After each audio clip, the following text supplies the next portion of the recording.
Wala pa ba si teacher?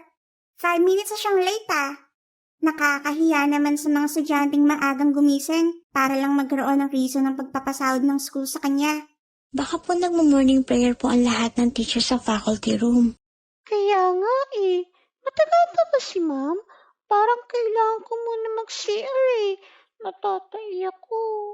Mabuti ka pa, magpapawas ng kinain. Ako hindi pa kumakain. At bakit hindi ka pa kumakain? Wala ba kayong almusal sa bahay nyo?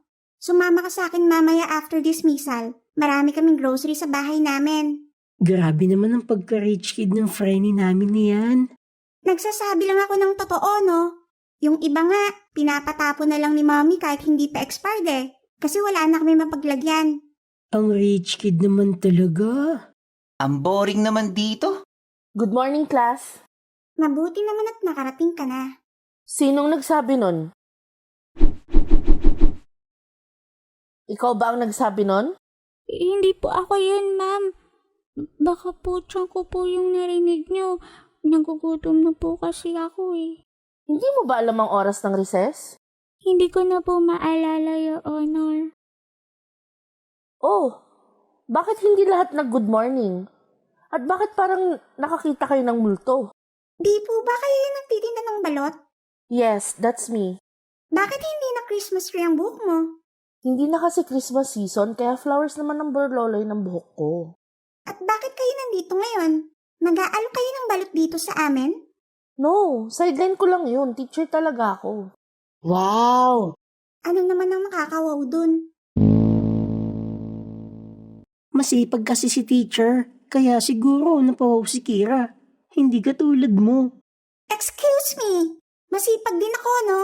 Bukod sa masipag ako mag-aral, masipag din ako mag-vocalization. Complete attendance din ako dito sa school.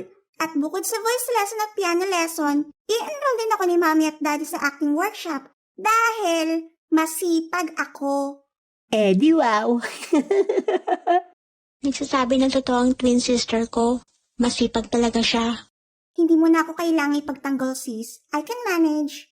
At lagi ko siyang pinagdadasal. Kaya alam ko, lagi siya nagsasabi ng totoo. Ano naman ang connect ng pagdadasal mo sa pagsasabi ko ng totoo? Ipinagdadasal ko na sana magsabi ka ng totoo. Che! Mga classmate, may tindahang almusal dito baka nagugutom kayo. Meron akong spaghetti large intestine, pansit na small intestine, sopas na may puso, saka champuradong dugo. Class, behave. Magsimula na tayo sa lessons natin for today's video. Huminahon na kayo. Huwag na kayo maingay para matapos na ang lesson at na malaro na tayo sa playground. Basketball tayo. Hindi po ba tayo magpe-pray muna, teacher? Ipagpasalamat po natin ang araw na ito na biyaya ng Diyos. Ha? Sige, ikaw nang mag-lead ng prayer, Pining. Isa pong karangalan na pangunahan ng pagdadasal para sa klaseng ito. Mga classmates, close your eyes and bow your head. Let the Lord shine a light to all of us. Dear God, we thank you for this day and At sinong nagpasabog ng nuclear bomb? Wala naman pong ibang ututin sa mga classmates kundi si... Ma'am! May I go out po? May I go out po? As I thought. Sige na, you may go. Ilabas mo na lahat yan. Make it faster para makahabol ka sa lesson. Okay class, ang lesson natin for today ay kung paano mapapangalagaan ang lower torso nyo sa tuwing hihiwalay ang upper torso nyo para lumipad at makahanap ng masarap na pagkain. Bakit nyo? Hindi po ba kayo manananggal? No, I'm not. Inkanto ako. Mas maganda at mas mahaba ang buhay. Di ikaw na. Ma'am! Yes. Ma'am, hindi po namin iniiwan yung kalating katawan namin. Nilalagay po namin to sa backpack para dala-dala pa rin namin sa paglipad. Good job. Nga pala, may tinda rin akong backpack mga classmate PMS Daki. Pero paano kung kailangan nyo silang iwan dahil wala kayong dalang bag? Iwanan po sa tagong lugar sa walang makakakita. Very good. Paano pag may nakakita? ipag-pray na lang natin na wala silang gawing masama o maglagay ng anuman sa naiwan nating katawan. Tama. At alam nyo ba ang mga hindi dapat ilagay sa naiwan nyong katawan? Ma'am, Yes. Bawal pong budbura ng asin yan. Very good. Ano pa? May tinda rin akong asing classmate ha. Napanood ko po sa Shake, Rattle and Roll Part 4, nilagyan ng bata ng hot sauce tapos bumula-bula. Tapos natunaw. Ay, talaga? Ganun pala yun? Bawal yung maanghang at saka maalat.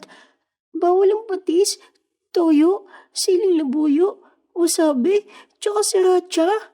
Okay lang po ba ang matamis? Pwede po ba lagyan ng gatas? Gatas? Ano yun, champurado? Wow! Lagyan mo na rin ng ubi halaya at saka leche plan. Class, quiet! Uy, tama na yan. Huwag na kayo magulo. Ang cheap naman ng toppings mo. Dapat cream tsaka strawberry. Ang sarap naman ng mga sinasabi nyo, nagugutom tuloy ako lalo. Patay gutom ka talaga. Ang sosyal naman ang ilalagay nyo. Okay na ako sa Bear Brand powder. So cheap. Organic milk ang ilalagay ko. Galing Switzerland. Ako, lalagyan ko ng graham crackers at saka hinog na mangga. Ako, lalagyan ko na lang ng keso sa ibabaw, tapos magdadasal ako para sa biyayang binigay ng Diyos. Ako kahit ano basta masarap. Bakit ba puro pagkain ang ilalagay nyo? Kakainin nyo ba ang makalahati ng katawan nyo? Switzerland, mumukha mo. FYI, may ninang akong taga Switzerland. Mas masarap pa rin sa akin ang gatas ng kambing dito sa Pilipinas. Meron din ako dito. Pwede 3 gives. I resign. Bakit ba kasi tinuloy ko pa tong pagtiteacher eh? Sinunod ko na lang sana ang pangarap kong maging member ng Bini. Ang tanong, matatanggap ka ba doon? Salamin-salamin sa dingding na sanang pag-ibig. A few moments later. Teacher, tapos na po ako tumae. Sino po magugas ng puwet ko? Ay, nasan si teacher? Walang magugas ng puwet ko.